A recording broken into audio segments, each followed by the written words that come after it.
Hello friends, मेरा नाम शशिकला कनौजिया है। मैं स्वागत करती हूँ आपका अपने यूट्यूब चैनल जोश लीगल नॉलेज में। आई होप आप अच्छे होंगे और पढ़ाई कर रहे होंगे। अगर आपने मेरे इससे पहले की वीडियो सेक्शन 118 से लेके 120 तक की मैंने वीडियोस बनाई थी वो देखी होगी, उसके बाद ही आप इस वीडियो को देखें। अगर आपने मेरे फर्स्ट पार्ट नहीं देखा तो सबसे पहले आप उस फर्स्ट पार्ट को देखिए, उसके बाद आप इसको देखिए, क्योंकि तभी आपको ये चीज़ समझ में आएगी। आज हम पढ़ेंगे 123 सेक्शन, जो बहुत इंपॉर्टेंट है, इंडियन एविडेंस एक्ट 1872 का। तो इसका जो है वो बता रखा है, evidence as to be affair of a state. क्या जो स्टेट ने जो अनपब्लिश कोई डॉक्यूमेंट, जैसे कि मतलब उसने कुछ कोई लॉ बनाया, कुछ भी किया हो उसने, बट उसने अभी अनपब्लिश्ड है, वो पब्लिश नहीं हुई है, तो क्या उसको हम एविडेंस मानेंगे? तो अब इसका आंसर हम इस सेक्शन के अकॉर्डिंग पढ़ते हैं। No one shall be permitted to give any evidence derived from unpublished official record. तो कोई भी जो भी अनपब्लिश रिकॉर्ड है उसको एविडेंस के तौर पे नहीं ले सकता, परमिट नहीं कर सकते। Relating to any affairs of state, except कब कर सकते हैं? With the permission of the officer at the head of the department concern who shall give, और without such permission as he think fit. अगर कोई हेड ऑफ, जो उस department का हेड है उस ऑफिसर का, तो वो परमिशन देता है कि आप अनपब्लिश डॉक्यूमेंट को कोर्ट में लेके आओ और उसको एक एविडेंस के तौर पे वो करो, तो वो एविडेंस के तौर पे उसको एडमिट किया जाएगा। बट अगर वो अनपब्लिश डॉक्यूमेंट है या अनपब्लिश रिकॉर्ड है तो उसको कोर्ट पर, मतलब उसको कोई भी कंपेल नहीं करेगा कि आप इस अनपब्लिश रिकॉर्ड को कोर्ट में एज अ एविडेंस के तौर पे लेके जाइए। 124 क्या है? Official communication. इसके अंदर एक मैगजीम आता है, मैगजीम है सेलस पॉपुलियस्ट सुप्रीमा लेक्स। सेलस SALUS सेलस, पॉपुलियस्ट POPULIEST पॉपुलियस्ट, सुप्रीमा SUPREMA सुप्रीमा, लेक्स LEX लेक्स। जो इसका मतलब होता है regard for public welfare is highest law. अगर कोई चीज पब्लिक वेलफेयर के लिए है तो उसको कोर्ट एक हाईएस्ट लॉ मानेगा और उसके वेलफेयर के लिए वो कुछ काम करेगा। इसमें 124 में बता रखा है ऑफिशियल कम्युनिकेशन। जैसे कि कोई भी ऑफिशियल कम्युनिकेशन हो रही है तो उसको हम एज अ बोल, उसको हम कंपेल नहीं करेंगे कि आप आओ कोर्ट में ये बातें बताओ जो ऑफिशियल कम्युनिकेशन हुई। जैसे कि मान लो पार्लियामेंट को नहीं, जैसे कि कोई स्कूल है, गवर्नमेंट स्कूल्स हैं, स्कूल्स के अंदर कोई प्रिंसिपल्स या टीचर्स की मीटिंग हो रही है, उसमें ऑफिशियल कम्युनिकेशन हो रहा है, तो उस ऑफिशियल कम्युनिकेशन को हम ये नहीं बोलेंगे कि आप कोर्ट में आकर डिस्क्लोज करो कि किस बात को किसने क्या बोला था। No public officer shall be compelled, कोई भी पब्लिक ऑफिसर कंपेल नहीं है टू डिस्क्लोज कम्युनिकेशन को डिस्क्लोज करने के लिए। Made to him in official confidence के तौर पे जो भी बात है उसको कंपेल करने के लिए कोई भी ऑफिसर कंपेल नहीं कर सकता। कोई भी नहीं बोल सकता कि आप उस बात को आप कोर्ट के अंदर बताएं। When he consider the public interest would suffer by the disclosure, अगर ये पब्लिक इंटरेस्ट के लिए है तो उसको डिस्क्लोज किया जा सकता है, क्योंकि बहुत सारी चीज़ें हैं, जैसे कि मान लो कोई ऐसा है जो क्रिमिनल के लिए बात, जैसे कि बैंक के ऑफिसर हैं या कोई और भी, एग्जांपल दे रही हूँ मैं, इसके अंदर कोई भी कुछ भी किसी के बारे में या कोई ऐसा कुछ गलत करने की सोच रहा हो, तो ये क्या है, ये चीज़ गलत है क्योंकि पब्लिक इंटरेस्ट के वेलफेयर के अकॉर्डिंग नहीं है। तो अगर ये पब्लिक इंटरेस्ट के अकॉर्डिंग नहीं है तो ये क्या है, इसको डिस्क्लोज कर सकते हैं। तो आप ये नहीं बोल सकते कि कोई पर्सन उस चीज़ को डिस्क्लोज कर रहा है तो ये बोलो कि नहीं, आपने तो ऑफिशियल कम्युनिकेशन को डिस्क्लोज किया है, ये तो होना ही नहीं चाहिए, इसको एडमिट आप कर ही नहीं सकते कोर्ट में, तो इसको एविडेंस माना जा सकता है अगर ये पब्लिक इंटरेस्ट के लिए है तो। सेक्शन 125 बोलता है information as to commission of offence. ये बहुत इंपॉर्टेंट है, रियली बहुत इंपॉर्टेंट और बहुत अच्छा समझने वाला भी ये है। जैसे कि मान लो ए है, उसने कोई ऑफेंस होते हुए देखा और ए ने पुलिस को बताया या किसी मजिस्ट्रेट को बताया, तो मजिस्ट्रेट और जो पुलिस है वो कंपेल नहीं किए जाएंगे कि वो कोर्ट में आके ये बात बताएं कि किसने आपको वो बात बताई है, तो वो कंपेल नहीं होंगे। अब इसमें पढ़ते हैं no information as to communication of offence. जो ये वाला हमारा सेक्शन है वो हमारा सेक्शन एक्ट 3 ऑफ 1887 के अंदर ऐड किया गया था, 1887 के अंदर ऐड किया गया था उसको। तो इसमें नो मजिस्ट्रेट और police officer shall be compelled to say whence he goat any information. उन्हें कहा, किसी भी मजिस्ट्रेट और किसी भी पुलिस को ये नहीं बोला जाएगा कि आपको इन्फॉर्मेशन कहाँ से मिली, आप ये बताइए।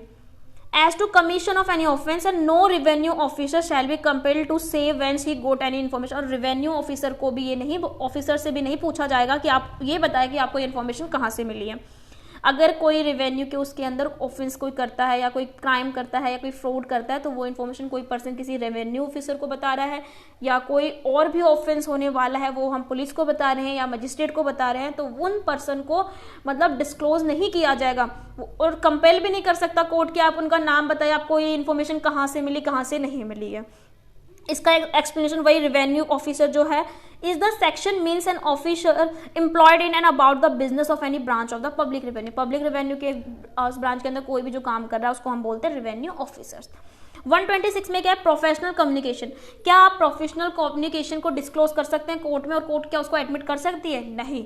तो इसमें भी ये भी बहुत इंपॉर्टेंट है, नो बैरिस्टर, अटॉर्नी, प्लीडर और वकील shall be at any time be permitted unless with his consent client express consent to disclose any communication made to him in the course and for the purpose of this employment as such barrister, pleader, attorney or vakil by or on behalf of his client or to state the content or condition of any document which he has become acquainted in the course and for the purpose of his professional employment or to disclose any advice given by him to his client in the course and for the purpose of such employment.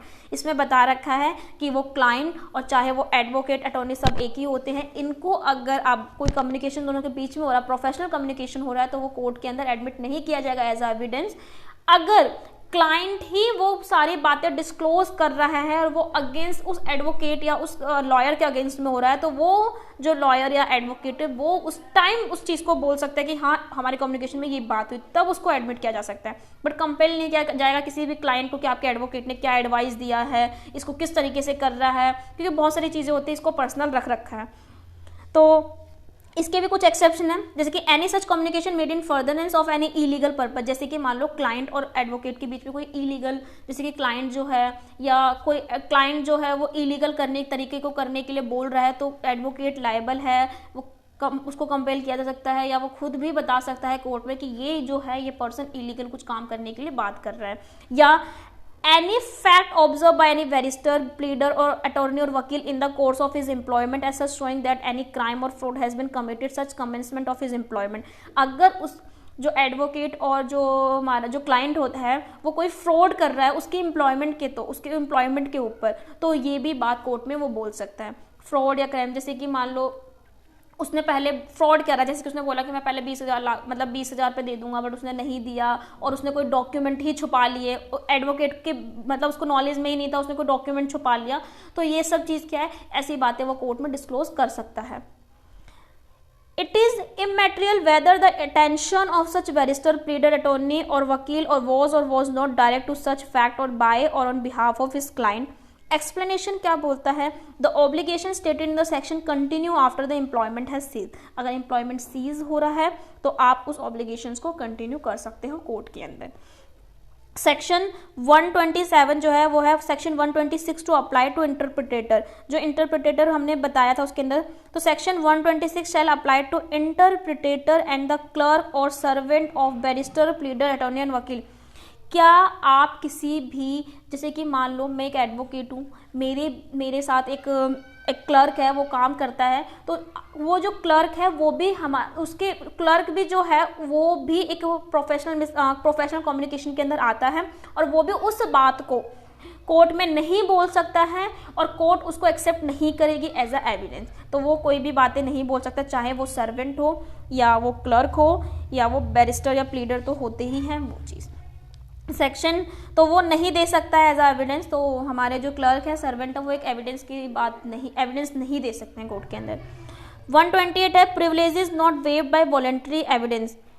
हमारा जो section 120 वो 126 है, उसका जो second close है ना, उस second जो एक्सेप्शन दे रखा है उसमें एक बात है, by the consent of client या lawyer suit against the client या third person disclose as a witness. जैसे कि पर्सनल कम्युनिकेशन हो रहा है तो हम कब डिस्क्लोज कर सकते हैं? सबसे पहले तो अगर क्लाइंट की कंसेंट हो तो हम उस बात को डिस्क्लोज कर सकते हैं, या लॉयर जो है वो सूट कर रहा है अगेंस्ट क्लाइंट तो भी हम उस चीज़ को डिस्क्लोज कर सकते हैं, या थर्ड पर्सन कोई भी डिस्क्लोज कर सकता है एक एविडेंस के तौर पे इन दोनों की बातें। क्योंकि कुछ भी बातें होती, क्या पता एडवोकेट उन्हें बहुत गलत इलीगल काम करने को कुछ कह रहा हो, या क्लाइंट इलीगल काम करने को कह रहा हो, और ये जो बात है वो थर्ड पर्सन ने सुन ली हो। थर्ड पर्सन कौन नहीं होना चाहिए, वो क्लर्क नहीं होना चाहिए, सर्वेंट नहीं होना चाहिए, कोई और किसी और पर्सन ने सुन लिया हो तो वो भी डिस्क्लोज कर सकते हैं और वो भी एक एविडेंस माना जाएगा। 128 के लिए बोल रखा है, privilege is not waived by voluntary evidence. If any party to a suit give evidence therein is at his own instance or otherwise, he shall not be deemed to have consented thereby to such disclosure as is mentioned in section 126. And if any party to a suit or proceeding call or any such barrister, pleader, attorney or vakil or witness, he shall be deemed to have consent to such disclosure only if the question such barrister, attorney or वकील matter which but for the such question he would not be liberty to disclose। इसके अंदर ये बात बता रखी है कि अगर कोई पार्टी ही, इसमें यही बता रखा है कि अगर कोई क्लाइंट ही उस बात को डिस्क्लोज कर रहा है तो एडवोकेट, अटॉर्नी और जो वकील है वो भी आगे उस बात को डिस्क्लोज कर सकते हैं, क्योंकि क्लाइंट ने फर्स्ट इंस्टेंस में वो बात बोली है तो एडवोकेट, अटॉर्नी ये सब चीज़ बोल सकते हैं, डिस्क्लोज कर सकते हैं, और वो एज ए एविडेंस के तौर पे। आगे के जो और भी सेक्शंस है वो हम एक नेक्स्ट दूसरी वीडियो बना लूँगी मैं, उसके अंदर कवर करूँगी, क्योंकि अगर मैंने इसको कंप्लीट बड़ा कर दिया तो काफ़ी ज़्यादा लेंथ हो जाएगी, वो देखने में भी मन नहीं करता है। आई होप आपको ये टॉपिक समझ में आ गया होगा। अगर आपको मेरी वीडियो पसंद आती है तो प्लीज़ इसे लाइक करें, कॉमेंट करें, शेयर करें and also subscribe my YouTube channel, ताकि मेरी कोई भी न्यू वीडियो जो हो सबसे पहले आपके पास आए। Thank you.